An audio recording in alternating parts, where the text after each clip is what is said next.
Hello students, how are you? In our previous class we started the topic which was D block elements, okay, and we discussed about the electronic configuration of the 3D series, okay.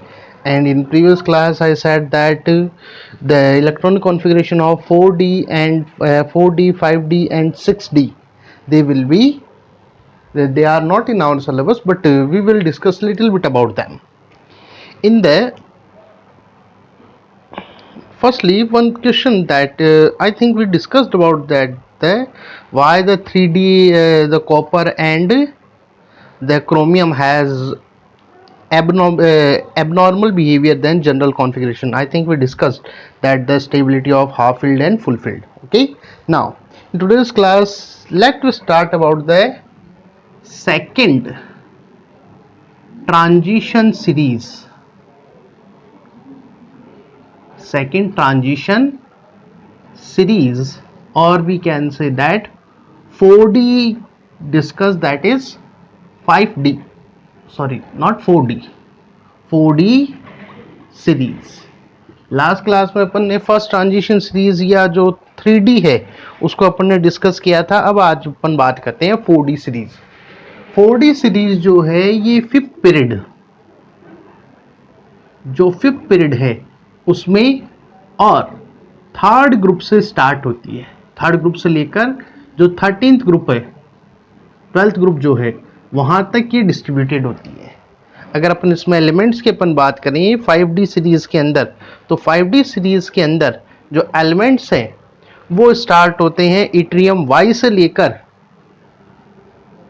ये start होते हैं Y से लेकर जो cadmium है CD, वहां तक ये सिचुएटेड होते हैं और इनका एटॉमिक नंबर दैट मीन्स 39 से लेकर, इट्रियम का कितना है 39 और कैडमियम जो 48 है, यहां तक के ये एलिमेंट्स इसके अंदर सिचुएटेड होते हैं. Got it? अंडरस्टैंड? इनका अगर अपन जनरल इलेक्ट्रॉनिक कॉन्फ़िगरेशन की अपन बात करें तो इनका इलेक्ट्रॉनिक कॉन्फ़िगरेशन होता है जैसे अपन लास्ट वाले में भी किया था, जो नोबल गैस है, जो इससे पहले जो नोबल गैस आती है जो क्रिप्टॉन जो है, क्रिप्टॉन जैसे ही अपन इंडिकेट करते हैं तो क्रिप्टॉन इंडिकेशन का मीन्स अपन जो है कितना कर लिया अपन ने 2 8 18, कितना हो जाएगा ऐड करते आइए अपने आप 2 8 18, उसके बाद कितना आ जाएगा दैट इज 36. तो 36 नंबर का अपन ने यहाँ पर इसको डिनोट कर दिया. अब बाकी जो बच गए वो किस में जाएंगे, they will goes into 4D 1 to 10 and 5S 0 to 2. 5S 0 to 2 इनका इलेक्ट्रॉनिक कॉन्फ़िगरेशन रहता है. Got it? अंडरस्टैंड? जैसे अपन कुछ के डिस्कस करेंगे क्योंकि अपने सिलेबस में है नहीं ये. 39 के लिखेंगे तो दैट इज 36 अपन ने किससे शो कर दिया, क्रिप्टॉन. ओके, 36 तो अपन ने किससे शो कर दिया, क्रिप्टॉन से. उसके बाद जो बच गई वो जाएगा 4D एंड 5S. और याद होगा जैसे मैंने प्रीवियस क्लास में बोला था, पहले कौन फिल होगा S, उसके बाद जो इलेक्ट्रॉन होगा वो किस में जाएगा D के अंदर. ये पहले फिल होता है, लोअर एनर्जी रहती है 4D के मुकाबले. तो पहले फिल कौन सा होगा 5S. उसके बाद कितना बच गया 1, तो वो किस में जाएगा 4D के अंदर. Got it? अब जो यहाँ पर थोड़ा सा जो एक्सेप्शनल जो चीजें हैं मैं उनकी बात कर रहा हूं. 41 नंबर के ऊपर जो NB है इसका इलेक्ट्रॉनिक कॉन्फ़िगरेशन थोड़ा सा अलग है और वो आता है 4D 4 5S2. चलो पूरा ही कर लेते हैं अपन क्योंकि बाद में एक बीच में 40 तो बच गया. 40 नंबर पर जो जर्कोनियम है ZR, उसका इलेक्ट्रॉनिक कॉन्फ़िगरेशन लिखिए तो दैट इज KR. उसके बाद कॉन्फ़िगरेशन लिखिए तो दैट इज 4D2 5S2. तो यहां पर इसका ये डिफरेंट आता है. एक तो ये ओके. अच्छा, 42 नंबर का अपन लिखें, 42 number MB that is KR that one 4D 4S1 4D5 5S1 Got it? 43 number पर आता है टेक्नियम,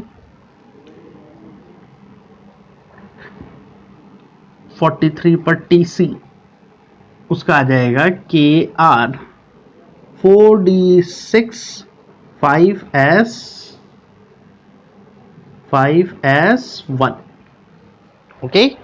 44 नंबर पर RU रुटियम that is KR 4D7 5S1 okay clear. 8 पे आएगा RH, 45 पर आएगा RH KR 4D8 5S1 यहां तक ये S1 चलेगा। Got it? यहां तक क्या चलेगा? S1 इलेक्ट्रॉन चलता है। फिर जो एक अलग वापस से एक अलग आएगा, यहां पर वापस से जो जनरल ट्रेंड है उसके अंदर डिफरेंस आएगा पैलेडियम के लिए। जो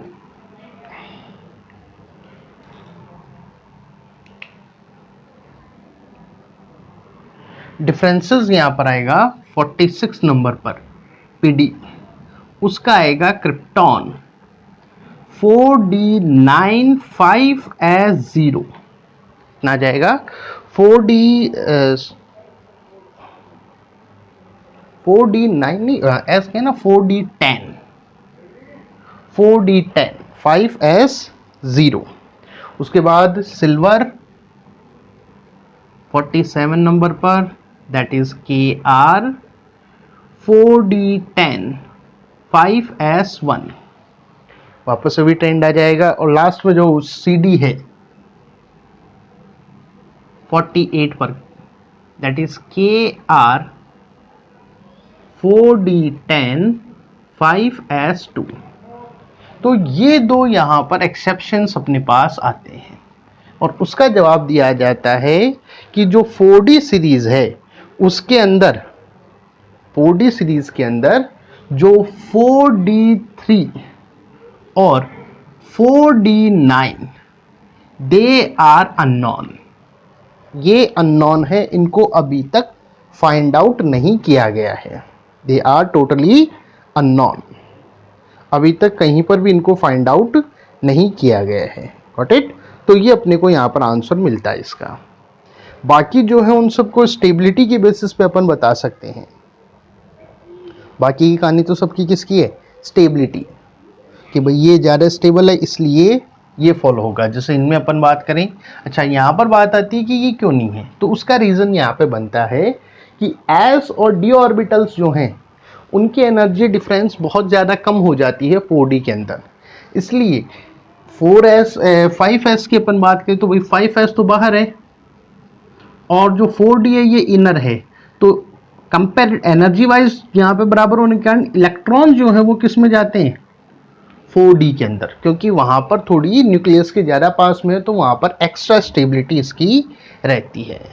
गॉट इट? तो ये आता है इनका इलेक्ट्रॉनिक कॉन्फ़िगरेशन। क्लियर? इसके बाद 5D सीरीज की अपन बात करें, यहीं पर इसको खत्म कर लेते हैं अपन। Third series 5D, 5D series या जिसके लिए अपन बोलते हैं that is third transition series, या बोले तो अपन 5D series. Okay, 5D series का अपन बात करें तो इनका जो 5D सीरीज जो स्टार्ट होती है वो स्टार्ट होती है LA से। LA से लेकर सबसे पहले यहां पर ब्रेक है, ध्यान रखना, HF, LA से HF और HF के बाद जो हाफनियम है उसके बाद Hg मरकरी तक। Got it? 57 and then 72 and then Hg that is 80. अब ये क्यों है यहां पर ब्रेक? क्योंकि यहां पर इन दोनों के बीच में आते हैं जो F ब्लॉक एलिमेंट्स हैं, जो F ब्लॉक एलिमेंट्स है वो यहां पर प्लेस्ड होते हैं, तो ये यहां पर इसलिए थोड़ा सा ब्रेक मानते हैं। ओके, क्योंकि वरना अपन मैच करेंगे तो ये तो 32 हो रहा है, जबकि डी के अंदर तो 10 ही आते हैं।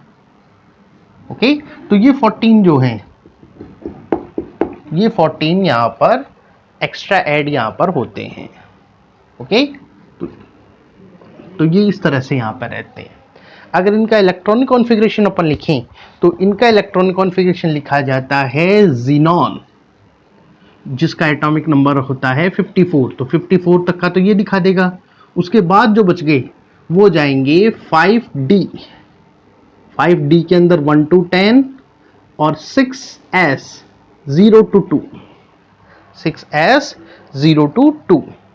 नॉर्मली 0 तो नहीं आता इनके लिए, 0 उसी में रहता है 1 to 2, और मोस्टली कितना रहेगा, दैट इज 2। ओके, जैसे इसमें अपन बात करें LA 57, तो इलेक्ट्रॉनिक कॉन्फ़िगरेशन लिखोगे तो कितना आ जाएगा, XE 54, 5D 6S, 6S के अंदर आएंगे 2, दैट इज 1। Okay, clear. उसके बाद आता है HF, दैट इज 72। इसका कॉन्फ़िगरेशन लिखिए तो दैट इज ज़ीनॉन 54 हो गया। उसके बाद यहां पर F के 14 और आते हैं, वो ये हमारी मर्जी है कि हम इसको शो करें ना करें, it's matter of our choice. Okay, उसके बाद आएगा 5D2 6S2, 5D2 6S2, got it, understand. HF के बाद जो आएगा TA 73, ये तो ऐसे कैसे आ जाएंगे, ज़ीनॉन 5D3 6S2। इनमें कोई ज़्यादा वेरिएंट नहीं है। यहाँ पर चलते जाते हैं तो जो D7 है, D7 जो अपन पढ़ते हैं दैट इज IR, मैं बीच वाले सारे छोड़ रहा हूँ क्योंकि सेम चलेंगी। IR जो है 77 नंबर पर, उसका कॉन्फ़िगरेशन अपन लिखें तो वो आता है 5D, जो IR है दैट इज 77, उसका आता है 5D7 6S2। ओके, लेकिन जो 78 है प्लेटिनम, 78 पे जो प्लेटिनम आता है उसका कॉन्फ़िगरेशन आता है 5D9 6S2। यहां पर फर्क है, सॉरी 1, यहां पर फर्क है, और वो फर्क का कारण है कि 5D8 जो है ये अननोन है, इसे अभी तक कहीं पर भी नहीं देखा गया है। 5 जो D सीरीज है उसमें 8 इलेक्ट्रॉन होना अभी तक ऑब्जर्व नहीं हुआ है, तो D8 जो है वो यहां पर यूज नहीं होगा, गॉट इट। फिर बाद में बात करें तो AU 79, उसका लिखेंगे तो that is 5D10 6S1। Okay, और लास्ट में HG का अपन लिखे तो दैट इज 5D10 6S2। ये आती है अपनी थर्ड ट्रांजिशन सीरीज, क्लियर। फिर आती है अपनी last transition series which is fourth transition series,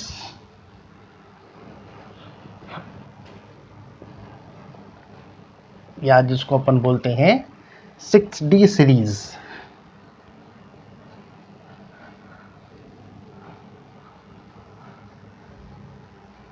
तो नेक्स्ट जो आएगी अपनी वो आएगी fourth transition series, fourth transition series, या जिसको अपन बोलते हैं 6D सीरीज। ओके, इसका अपन कॉन्फ़िगरेशन, अच्छा इसमें एलिमेंट्स की अपन बात करें तो सिमिलरली जैसे अभी फोर्थ में था बिल्कुल वैसा ही यहां पर चलेगा। एक्टिनम से ये स्टार्ट होती है।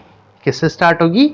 एक्टिनम से स्टार्ट होती है, फिर बीच में ब्रेक है केयू, और केयू के बाद जो लास्ट में सीएन है वहां तक की कंटिन्यूटी है।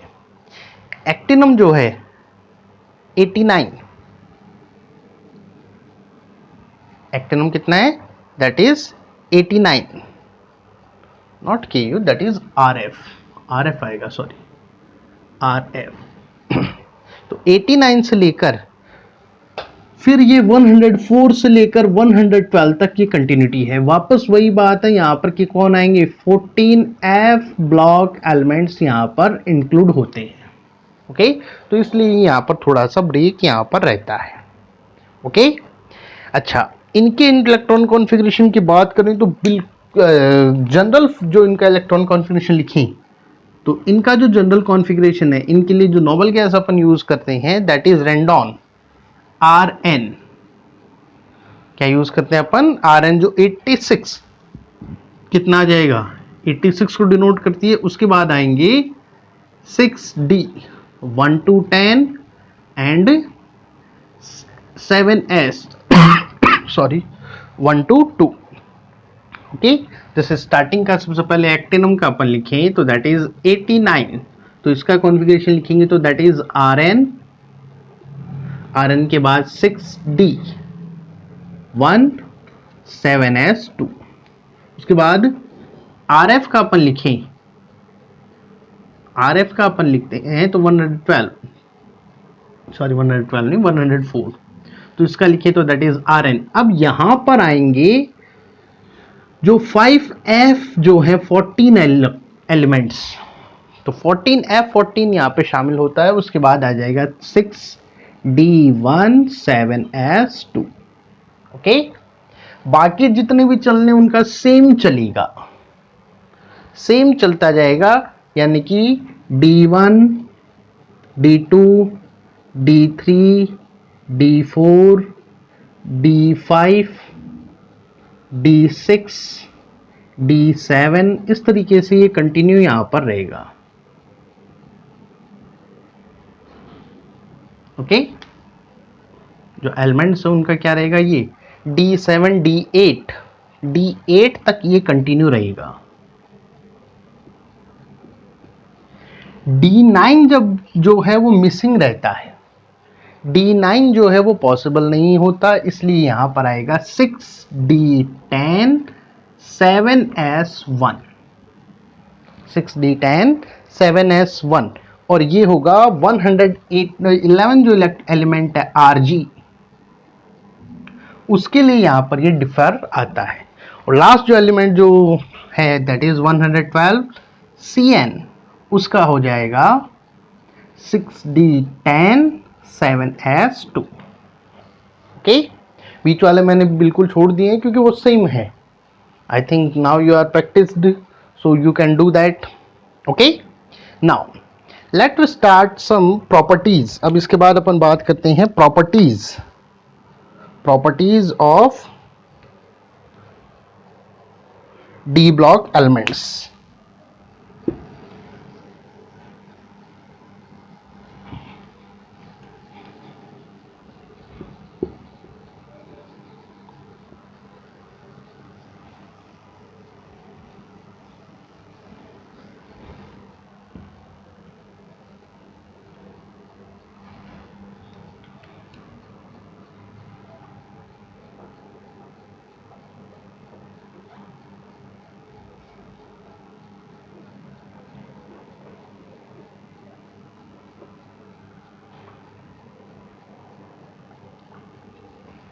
इनकी प्रॉपर्टीज क्या रहती है? अगर अपन इनकी प्रॉपर्टीज की बात करें तो जो कुछ सबसे पहले अपन बात करते हैं जनरल प्रॉपर्टीज की, general properties of D block elements. Okay, D block के एलिमेंट्स की जो जनरल प्रॉपर्टीज हैं, सबसे पहले मेटेलिक अपीयरेंस की अपन बात करें तो ज्यादातर जो हैं most of these are metallic. ज्यादातर ये कैसे होते हैं? मेटेलिक हैं, यानी कि ये मेटेलिक नेचर शो करते हैं। ओके, फर्स्ट प्रॉपर्टी क्या आ गई, ये सभी के सभी मेटेलिक प्रॉपर्टीज यहां पर शो करते हैं। इफ कंडक्टेंस की अपन बात करें तो these are good conductor, these are good conductor of heat and electricity। क्योंकि मेटल है तो मेटेलिक नेचर के अंदर क्या आते हैं ये, these are good conductor of heat and electricity। Got it? Okay, इनके अगर अपन बात करें तो ये जो एलिमेंट्स हैं ये पीरियोडिक टेबल में जो एस और पी ब्लॉक एलिमेंट्स हैं उनसे काफ़ी ज़्यादा डिफर यहाँ पर प्रॉपर्टीज़ ये शो करते हैं। ट्रांजिशन एलिमेंट्स जो हैं इनकी प्रॉपर्टीज़ वर्टिकली सेम रहती है, यानी कि एक ब्लॉक एक पीरियड के जो है ग्रुप के जो एलिमेंट्स हैं उनकी प्रॉपर्टीज़ यहाँ पर सेम होती है। तो दे शोज वर्टिकल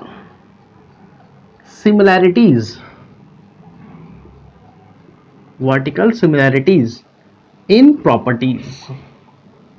जो प्रॉपर्टीज हैं उन प्रॉपर्टीज में वर्टिकल सिमिलैरिटीज ये शो करते हैं, यानी कि ऊपर से नीचे चलने पर ये सेम प्रॉपर्टीज यहां पर शो करेंगे। ओके,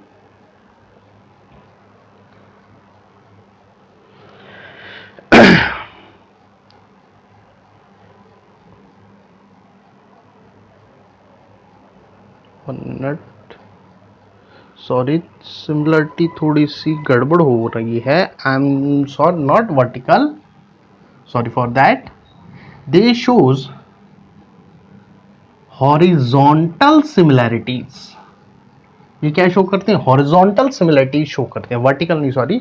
वर्टिकल जो है वो एस और पी ब्लॉक के लिए है, डी और एफ ब्लॉक के एलिमेंट जो हैं वो हॉरिजॉन्टल सिमिलरिटीज यहां पर शो करते हैं। दे shows horizontal similarities. Okay, next property की अपन बात करें, they have more than one oxidation state. इनकी एक से ज्यादा ऑक्सीडेशन स्टेट होती है। जैसे अपन ने लास्ट जो चैप्टर पढ़ा कोऑर्डिनेशन कंपाउंड, उसमें अपन ने देखा ही था कि आयरन +2 भी शो करता है, +3 भी शो करता है, कॉपर +1 भी शो करता है, +2 भी शो करता है। तो इनकी एक से ज्यादा ऑक्सीडेशन स्टेट्स यहां पर होती है। Got it? They shows catalytic, जो कैटेलाइटिक प्रॉपर्टीज हैं या कैटेलाइटिक नेचर ये शो करते हैं। जितने भी अपन कैटलिस्ट अपन जनरली जो अपन पढ़ते हैं उन सभी में डी और एफ ब्लॉक के एलिमेंट्स उसमें इंक्लूड होते हैं। क्या शामिल होते हैं उनमें, डी और एफ ब्लॉक के एलिमेंट्स यहाँ पर आते हैं। Got it? तो ये कैटेलिक प्रॉपर्टीज यहाँ पर शो करते हैं। ओके, नेक्स्ट प्रॉपर्टी की अपन बात करें, they form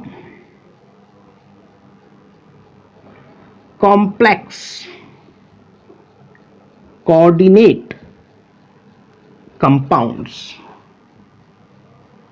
complex coordinate compounds का फॉर्मेशन ये करते हैं। क्या करते हैं, ये कॉम्प्लेक्स कोऑर्डिनेट कंपाउंड्स को फॉर्म करते हैं। Got it? अंडरस्टैंड? अगर इनकी कलरिंग अपीयरेंस की बात करें तो दे फॉर्म कलरफुल कंपाउंड्स। इनके जो कंपाउंड्स होते हैं वो कलरफुल होते हैं, यानी कि कलरिंग प्रॉपर्टीज ये शो करते हैं। क्या करते हैं, ये कलरिंग प्रॉपर्टीज शो करते हैं। प्रॉपर्टीज, अगर मैग्नेटिक प्रॉपर्टीज की अपन बात करें तो दे आर पैरामैग्नेटिक। किस नेचर के होते हैं ये, पैरामैग्नेटिक नेचर ये शो करते हैं। These are paramagnetic in nature. Got it? Understand? या पैरामैग्नेटिज्म ये शो करते हैं। ओके, इसके अलावा ये जो इंटरस्टिशियल कॉम्प्लेक्सेस हैं या कंपाउंड्स हैं,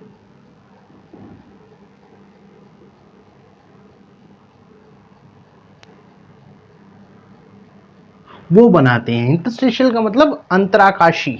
एक बड़ा मॉलिक्यूल है, उस बड़े मॉलिक्यूल के स्पेस में एक छोटा मॉलिक्यूल, तो इनके कॉम्प्लेक्सेस काफी बड़े होते हैं। ये तो क्या है, डी और एफ ब्लॉक के एलिमेंट्स की कॉम्प्लेक्सेस। इसके अंदर कोई स्मॉल एस या पी ब्लॉक के जो कंपाउंड्स हैं वो इनके अंदर स्पेस ऑक्यूपाई करते हैं, तो उनके लिए बोला जाता है इंटरस्टिशियल कॉम्प्लेक्सेस। तो काफी ज्यादा इंटरस्टिशियल कॉम्प्लेक्सेस ये फॉर्म करते हैं। Got it? इसके अलावा अगर अपन बात करें, दे फॉर्म एलॉयज। जो एलॉयज फॉर्मेशन है, एलॉयज का मतलब 2 और 3 मेटल्स को मिक्स करना, 2 और 3 मेटल्स को मिलाकर जो बनाए जाते हैं, जैसे अपन बोलते हैं ब्रॉन्ज या ब्रॉस या स्टेनलेस स्टील, तो वो जो एलॉयज हैं, एलॉयज फॉर्मेशन, उसके अंदर ये पार्टिसिपेट करते हैं, एलॉयज फॉर्मेशन में ये इंक्लूड होते हैं। Got it?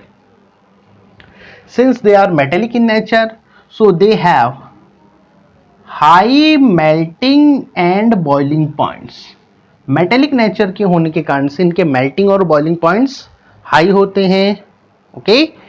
अगर अपन इनकी बात करें, स्ट्रेंथ वाइज बात करें, तो दीज आर स्ट्रॉन्ग।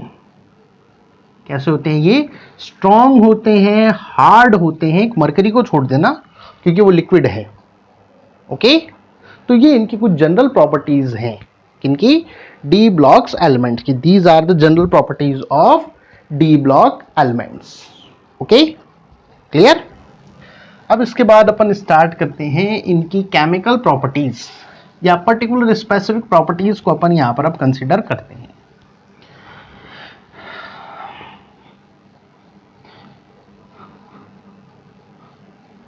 सबसे पहले जो अपन प्रॉपर्टीज कंसीडर करें, तो जो सबसे पहले अपन जनरल जो प्रॉपर्टीज अपन कंसीडर करते हैं, तो वो आती है एटॉमिक एंड आयनिक रेडियस।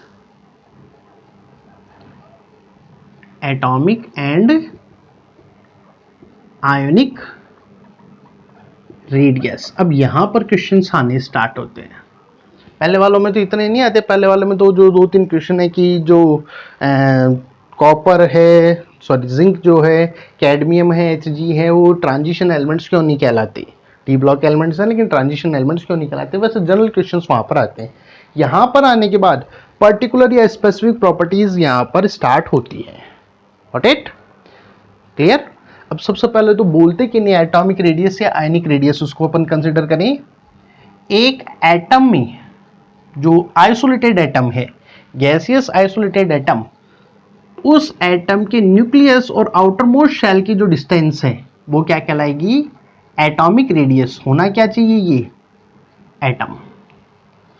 और अगर वो आयन है, अगर आयन है तो उसके न्यूक्लियस और आउटर मोस्ट शेल के बीच की जो डिस्टेंस होती है वो क्या कहलाएगी? उसकी आयोनिक रेडियस। क्या कहलाती है वो? Ionic radius. Got it? अच्छा, जनरली अगर अपन बात करें तो ये जो है ये क्या बनाते हैं हमेशा? कैटायन। तो इनकी जो रेडियस होगी वो क्या कहलाएगी? Cationic radius.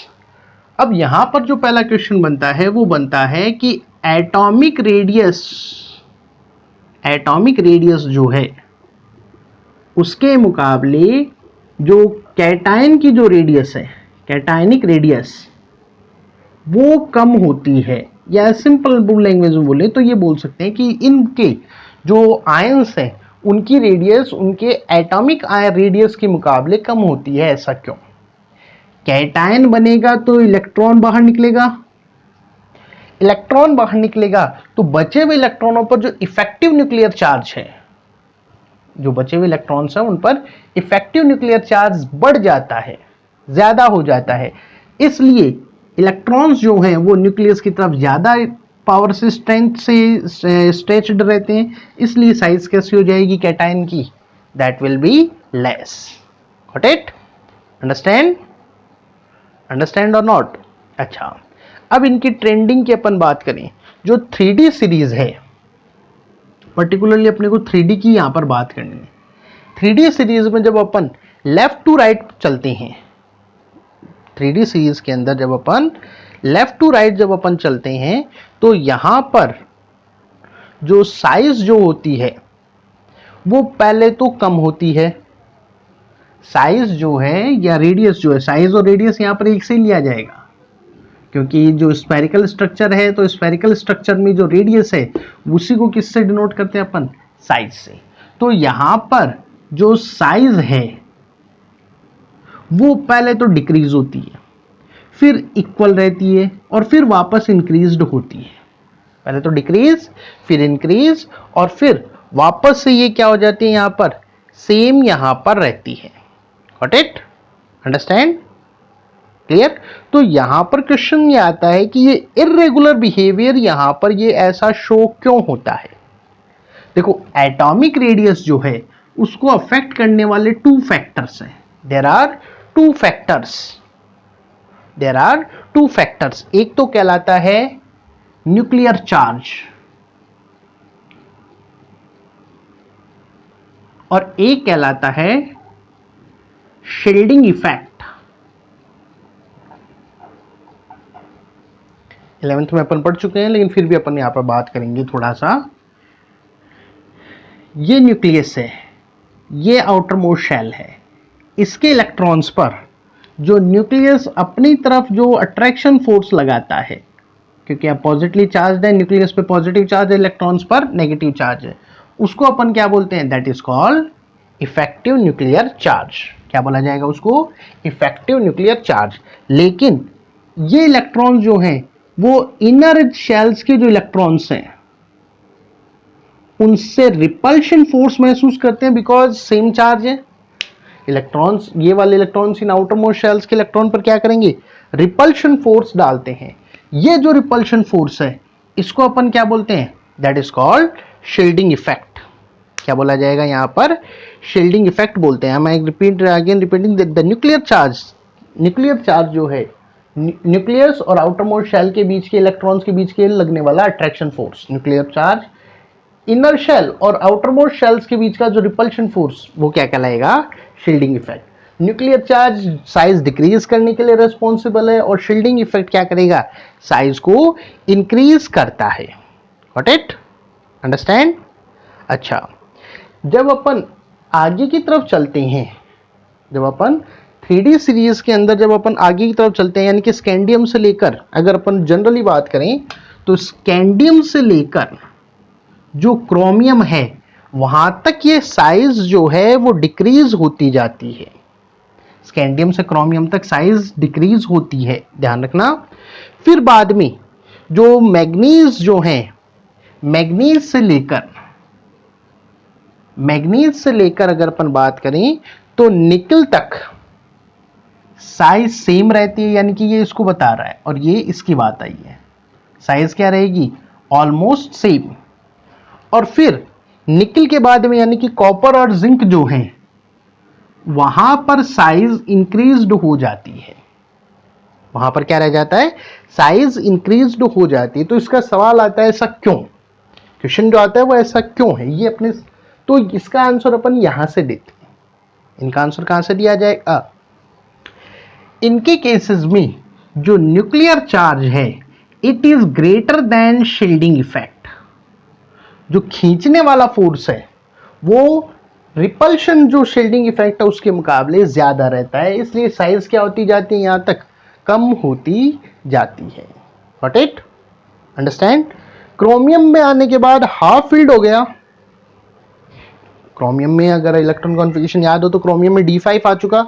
अब यहां पर इलेक्ट्रॉन जो है उनमें पॉजिटिव स्पिन आना स्टार्ट हो जाता है, जिसका रिजल्ट धीरे धीरे जो न्यूक्लियर चार्ज है ये शील्डिंग इफेक्ट को बैलेंस करना स्टार्ट कर देता है, क्योंकि लगभग इलेक्ट्रॉन्स जो हैं वो अब यहाँ पर इंक्रीज होना स्टार्ट हो गई। मतलब जितना ये बढ़ रहा है ओके, लेकिन यहाँ पर रिपल्शन जो है आउटर मोस्ट शेल पर ये जो डालते हैं ये है डी ब्लॉक, डी ऑर्बिटल्स, और ये है एस ऑर्बिटल्स जो आउटर मोस्ट की, क्योंकि अपन कॉन्फ़िगरेशन क्या लिखते हैं 3D 1 to 10 4s 1 to 2, तो ये 3D और ये 4s, ये इनके ऊपर जो रिपल्शन डाल रहे हैं वो अब इन पर आउटर मोस्ट शेल पे लगने वाले अट्रैक्शन फोर्स के इक्वल है, इसलिए साइज क्या रह जाती है यहाँ पर? ऑलमोस्ट सेम होती है। लेकिन इनके केसेस में अपन चलें तो इनके केसेस में न्यूक्लियर चार्ज के मुकाबले इलेक्ट्रॉन्स इतने आ चुके हैं, यहाँ पर इतने ज्यादा आ चुके हैं कि उनका जो शील्डिंग इफेक्ट है वो ज्यादा हो जाता है न्यूक्लियर चार्ज से। क्या हो जाता है? न्यूक्लियर चार्ज के मुकाबले शील्डिंग इफेक्ट ज्यादा होता है, इसलिए रिपल्शन के कारण से साइज यहां पर इंक्रीज्ड होती जाती है। Got it? अंडरस्टैंड और नॉट? क्लियर? चलिए, तो ये तो थी अपनी, सबसे पहले अपन ने डिस्कस किया एटॉमिक रेडियस। आयनिक रेडियस के बारे में डिस्कशन करेंगे अपन नेक्स्ट क्लास में। Okay, thank you.